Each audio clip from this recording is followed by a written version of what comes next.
చిన్నపిల్లల్ని కానీ, యువతని కానీ, అక్కడున్న యువతరాన్ని కానీ, మీకు ఏ స్కిల్ ఉంది? మీకు ఇష్టాలు ఏంటి?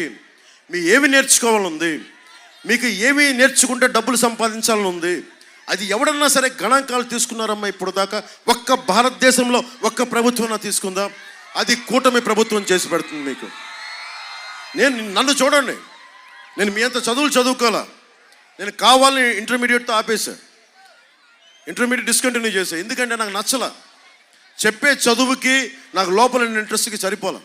అందుకని చదువును వదిలేశాను. కానీ నేను చదవడం ఆపలా, నేర్చుకోవడం ఆపలా. చిరంజీవి గారి దయ, మెగాస్టార్ చిరంజీవి గారి దయ, ఆయన పుణ్యమా అని నాకు యాక్టింగ్ స్కిల్ ఒకటి నేర్పించారు. ఆ స్కిల్ నేర్పిస్తే ఎన్నో నేర్చుకున్నాను. నేను ఒక సినిమాటోగ్రఫీ నేర్చుకున్నాను, స్పెషల్ ఎఫెక్ట్స్ గురించి అవగాహన చేసుకున్నాను, స్క్రీన్ ప్లే గురించి అవగాహన చేసుకున్నాను, యాక్టింగ్ స్కిల్స్ నేర్చుకున్నాను, ఆర్ట్ డైరెక్షన్ గురించి అలవాటు చేసుకున్నాను, ప్రొడక్షన్ డిజైన్ గురించి అర్థం చేసుకున్నాను.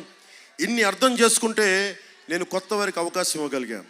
నేను ఒక్కడిని సినిమా తీస్తే రోజుకి 500 నుంచి 600 మంది అన్నం తింటారు, ఇంటికి డబ్బులు తీసుకెళ్తారు, ఒక్కడికి స్కిల్ నేర్పిస్తే. అలాంటిది నేను నా జీవితంలో పెద్ద కోరిక, మా నాన్నగారి కోరిక ఏంటంటే, అరే కళ్యాణ్ గారు సరిగ్గా చదవట్లేదు, వీడికి మా నాన్న కోరిక నన్ను ఒకటే, కనీసం నువ్వు డిగ్రీ పాస్ అవ్వరా నువ్వు.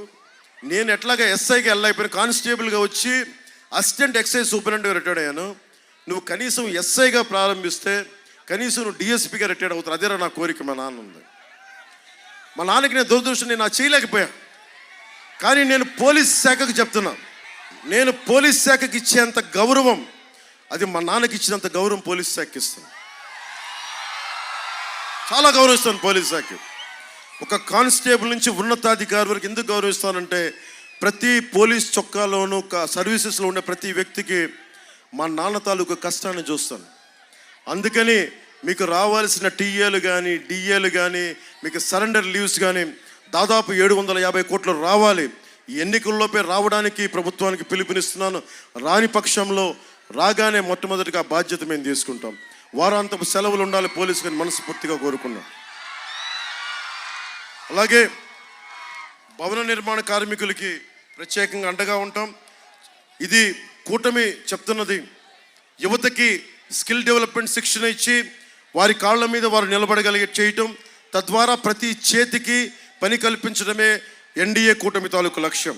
చేతి వృత్తులు, కుల వృత్తులని పరిరక్షించడమే కూటమి లక్ష్యం. కూటమి అధికారంలోకి వచ్చిన వెంటనే మెగా డిఎస్సి విడుదల చేస్తాం. ప్రతి సంవత్సరం క్రమం తప్పకుండా జాబ్ క్యాలెండర్ని విడుదల చేస్తాం.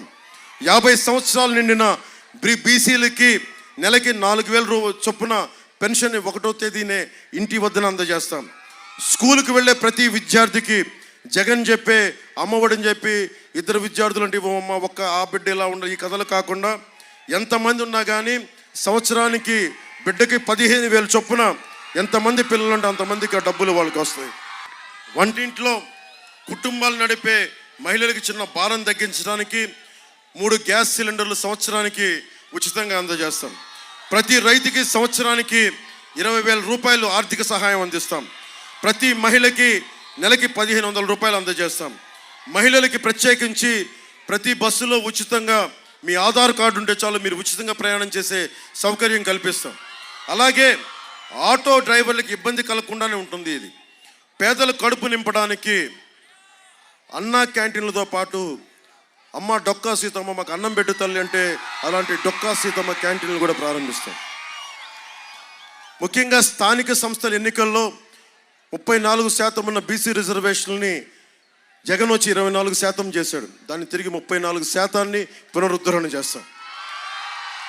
బీసీ, ఎస్సీ, ఎస్టీ, మైనారిటీ నిధుల్ని వారికే ఖర్చు చేస్తాం. ఎట్టి పరిస్థితుల్లో ఆ నిధుల్ని దారి మళ్లించమని తెలియజేసుకుంటూ, ఈ ఎన్నికలు 13 రోజులు, భవిష్యత్తు మీది. మనం ఖచ్చితంగా గెలిచేస్తున్నాం, అనుమానం లేకుండా గెలిచేస్తున్నాం. జగన్ ఓడిపోతున్నాడు. వాసు గారు ఓడిపోయిన తర్వాత వాసు గారింటికి మనం రోడ్డు వేయిద్దాం. ధర్మరాజు గారి చేత రోడ్డు వేయించే బాధ్యత సొంత ఇంటికి ఆయన ఎంచుకోలేపాడు, ధర్మరాజు గారు వేయిస్తారు. పుట్ట మహేష్ యాదవ్ గారు మనకి కాంటూర్ సమస్యలు కానీ, లేదంటే కొల్లేటి సమస్యలు కానీ, యువతకు ఉపాధి అవకాశాలు కానీ, స్కిల్ డెవలప్మెంట్ సెంటర్స్ కానీ ఆయన్ని ముందుండి తీసుకెళ్తారని తెలియజేసుకుంటూ, నాకు ఇంత అపూర్వమైన అవకాశాన్ని ఇచ్చిన మా అన్నదమ్ములకి, మా ఆడపడుచులకి, మా అక్క చెల్లెలకి, మా యువతులకి, మేడల పైన మిద్దెల పైన ఉన్న ప్రతి ఒక్కరికి, ఆ మూల దూరాన అల్లంత దూరాన ఉన్న అన్నదమ్ములకి, ఆడపడుచులకి, అక్క చెల్లెలకి, పెద్దలకి అందరికీ పేరు పేరున ధన్యవాదాలు తెలుపుకుంటూ సెలవు తీసుకున్నాను. జై టీడీపీ, జై బీజేపీ, జై జై జనసేన, జై హింద్.